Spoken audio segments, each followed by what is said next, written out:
بسم اللہ الرحمن الرحیم۔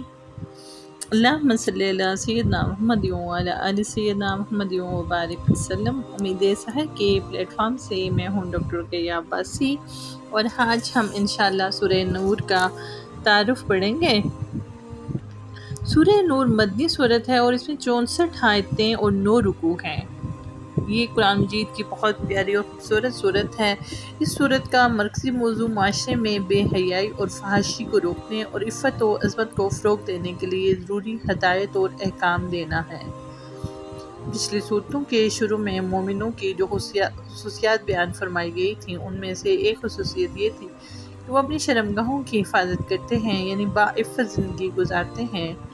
اب اس صورت میں باعفت زندگی گزارنے کے لیے ضروری تقاضے بیان فرمائے گئے ہیں۔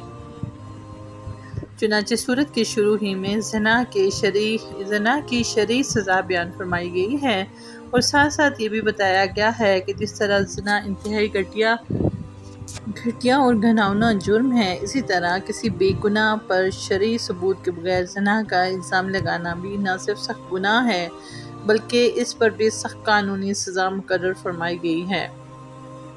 غالب گمان یہ ہے کہ یہ صورت ہجرت کے بعد 6 سال نازل ہوئی۔ اس سال حضور صلی اللہ علیہ وآلہ وسلم عرب کے ایک قبیلے بنو مطلق کے بارے میں یہ اطلاع ملی تھی کہ وہ آپ پر حملہ کرنے کے لیے ایک لشکر جمع کر رہا ہے۔ آپ نے اس کے حملے سے پہلے ہی پیش قدمی کر کے ان کے عزائم کو خاک میں ملا دیا۔ اسی سفر سے واپسی پر منافقین نے حضرت صدیقہ عائشہ رضی اللہ تعالی عنہا کے خلاف بڑی کمینگی کے ساتھ ایک بے بنیاد تہمت لگائی اور اسے مدینہ منورہ میں بڑے پیمانے پر شہرت دی، جس سے کچھ مخلص مسلمان بھی متاثر ہو گئے۔ اس صورت کی آیت 11 تا 20 حضرت عائشہ کی برات کا اعلان کرنے کے لیے نازل ہوئی، اور جن لوگوں نے تہمت لگانے کا گھناؤنا جرم کیا تھا ان کو اور معاشرے میں عریانی و فحاشی پھیلانے والوں کو سخت عذاب کی وعیدیں سنائی گئی ہیں۔ نیز عفت و عصمت کی حفاظت کے پہلے قدم کے طور پر خواتین کو پردے کے احکام بھی اسی صورت میں دیے گئے ہیں، اور دوسروں کے گھر جانے کے لیے ضروری آداب و احکام کی وضاحت بھی فرمائی گئی ہے۔ اب یہاں پر سوچنے کی یہ بات ہے کہ ہم بڑی آسانی سے بغیر کسی تصدیق کے کسی پر کوئی بھی الزام لگا دیتے ہیں، اور آج بھی ہمارا چلن وہی ہے۔ تو کیا ہم لوگ بھی منافقین میں شامل ہیں؟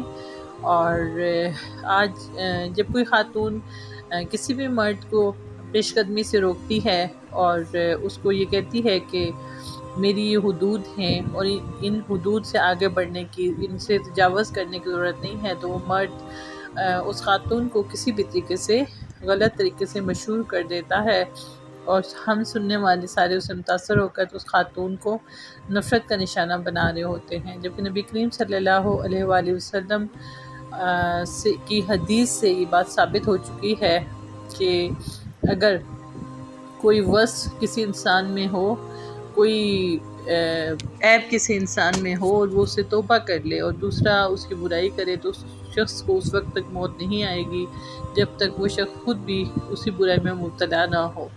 تو برائے کرم اپنے ارد گرد رہنے والوں کو بخش دیجئے، اور ان کی کردار کشی کرنے سے پہلے یہ سوچ لیا کیجئے کہ اوپر جو آسمانوں میں رب بیٹھا ہوا ہے وہ بڑا مہربان ہے، اور وہ ایک ایک قطرے کا حساب رکھنے والا ہے۔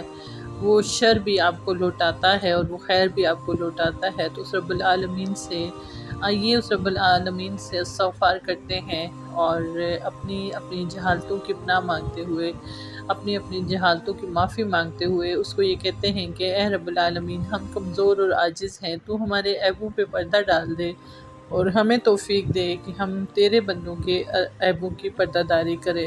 جزاک اللہ خیر، سلامت رہیے، السلام علیکم۔